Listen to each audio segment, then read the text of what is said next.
আরে এখানে তো এটাই মনে, হ্যাঁ ম্যাডাম আপনার অর্ডারটা। আর না তুমি আরে মনি তুমি? এই ছোট লোকের বাচ্চা, এই ফকিন্নির বাচ্চা, তুই আমার বইয়ের দিকে ড্যাব ড্যাব করে তাকাইছিস কেন? কখনো মেয়ে লোক দেখিস নাই? আর কই ছিলি তুই এতক্ষণ? আর তোকে কতক্ষণ ধরে ফোন দিচ্ছি, তুই ফোন ধরতেছিস না কেন? আর দেখি খাবারটা আনছস, খাবারটা মনে হচ্ছে ঠান্ডা হয়ে গেছে। কই ছিলি বল, কথা বলছ না কে? Sorry sir. সরি বললে হবে না, তুই এত লেট কেন করলি এটা জবাব তোকে দিতে হবে। আর তোর জন্য কি আমরা ঠান্ডা ইফতারি খাবো নাকি? 10 মিনিটের জায়গায় 30 মিনিট লাগাইছস, এটা জবাব তোকে দিতে হবে। স্যার আসার সময় আমার বাইকটা নষ্ট হয়ে গেছে, ওটা গ্যারেজে দিয়ে তারপরে আসছি স্যার। কি নাটক শুরু করছস? আর শোন, তোদের মতন 2 টাকার ডেলিভারি ম্যানকে আমি খুব ভালো করেই চিনি। লেট হইলে যে কিভাবে নাটক করতে হয় এটা তোরা খুব ভালো করেই জানিস। আচ্ছা যাই হোক, খাবার তো ঠিক আনছস না? দেখে তো মনে হচ্ছে ঠিক আছে। আবার খাবার খুলে যেন না দেখি যে ডিব্বা খালি আনছস।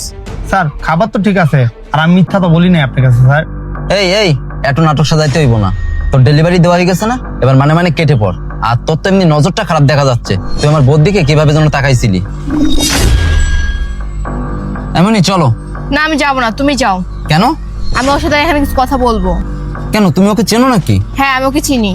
চিনো মানে? কিভাবে চিনো ওকে? আমরা কলেজে দুইজন একসাথে পড়ছি, ও আমার কলেজের ফ্রেন্ড। আচ্ছা ঠিক আছে মনি, কথা বলো। আর এই ফকিন্নির বাচ্চা, আমার বোর কোনো কিছুতে আমি মানা করি না, আর তুই আমার বোর সাথে ভালো করে ব্যবহার করবি। যদি আমি শুনছি কোনো খারাপ আচরণ করছোস তাহলে তোর কিন্তু খবর আছে। আচ্ছা রশিদ যাও। ঠিক আছে। কেমন আছো নয়ন? হ্যাঁ ভালো আছি। বাই দ্য ওয়ে, তুমি তোমার হাজবেন্ডকে কেন বলো নাই? আমি তোমার কলেজের ফ্রেন্ড না, এক্স বয়ফ্রেন্ড ছিলাম। নয়ন তুমি কি পাগল হয়ে গেছো? একটা নারী কি পারে তার হাজবেন্ডকে বলতে তার কলেজ লাইফে একটা এক্স বয়ফ্রেন্ড আছে, আর সে কি এটা মেনে নিতে পারতো? ও আচ্ছা তাই, তাহলে তুমি তাকে কেন বিয়ে করো নাই যে তোমার সবকিছু মানতে পারতো? আরে আমি কি অন্যায় করছিলাম? আমি তো তোমার সবকিছু মানতে পারতাম, তাই না? দেখো নয়ন, ভাগ্যে যেটা লেখা ছিল সেটাই হয়েছে। ওই লোকটার সাথে আমার বিয়ে লেখা ছিল, তাই ওই লোকটার সাথে আমার বিয়ে হয়েছে। এর বেশি তো আমরা কিছু করতে পারবো না, তাই না? আর ভাগ্য তো চেঞ্জ করা যায় না, তাই না? আর তুমি, তোমার কি হয়েছিল? এত ভালো পড়াশোনা করে, এত ভালো ডিগ্রি এনে তুমি কেন ডেলিভারি ম্যানের চাকরি করতেছো? কি হয়েছিল তোমার? এমন কি প্রবলেমে পড়ছিলা যে তোমাকে ডেলিভারি চাকরিটাই করতে হবে? এই ডেলিভারি বয় চাকরিটা না করে তুমি একটা ভালো জব নিতে পারতে, তাই না? তুমি মনে এটা ভেবে নিতে পারো যে আমার ভাগ্য আমার সাথে ছিল না। আমি যাকে ভালোবাসতাম সে অন্য একটা পুরুষকে বিয়ে করে ফেলছে, আর আমি যে চাকরিটা করতে চাইছিলাম সেই চাকরিটাও আমি পাই নাই। কেন জানো? তোমার বিয়ে হয়ে যাওয়ার পর না আমি ডিপ্রেশনে পড়ে গেছিলাম। তারপর নিজেকে অনেক কষ্টে ডিপ্রেশন থেকে মুক্ত করছি। যেটা চলে গেছে ওটা তো চলে গেছে, তুমি ঠিকই বলছো, নিয়তি কখনো চেঞ্জ করা যায় না। আর ভাই দেবে, তোমার বিবাহিত লাইফ কেমন যাচ্ছে এটা আমাকে বলো। আই এম সরি নয়ন, আমি তোমাকে আসলে অনেকটা কষ্ট দিছি, এটার জন্য আমাকে সারা জীবনই আফসোস করতে হবে।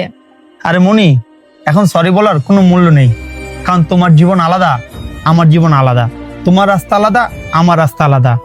কিন্তু আমার আফসোস এটাই থাকবে যে আমার কি অপরাধ ছিল যে তুমি আমাকে রেখে অন্য একটা পুরুষকে বিয়ে করলে। কিন্তু আমার ভুল এটাই জানো, যে আমি তোমার মতো মেয়েকে ভালোবাসছিলাম, যে কিনা আমার ভালোবাসে কোনো মূল্যই দেয় নাই। তুমি কিন্তু পারতে আমাকে বিয়ে করতে, তুমি তোমার ফ্যামিলিকে না আমার কথা বলো নাই। কিভাবে বলবে? ওই যে আমি বেকার ছিলাম, কোনো কাজ কাম করতাম না। বেকার ছেলের সাথে তো কোনো মা বাবা বিয়ে দেবে না। আর তোমার বাবা মা একটা বড়লোক ছেলের সাথে তোমার বিয়ে ঠিক করছে, তুমিও রাজি হয়ে গেছো।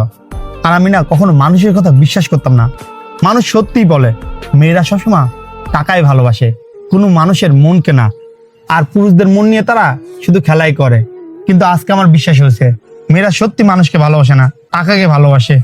নয়ন তুমি আজও আমাকে ভুল বুঝলা, আমি অনেক চেষ্টা করছিলাম। ভুল বুঝতেছি, যাই হোক, যদি আমার ভুল হয়ে থাকে তো ভালোই। আমি আল্লাহর কাছে দোয়া করি তুমি যেন সারা জীবন সুখে থাকো। ভালো থেকো মনি।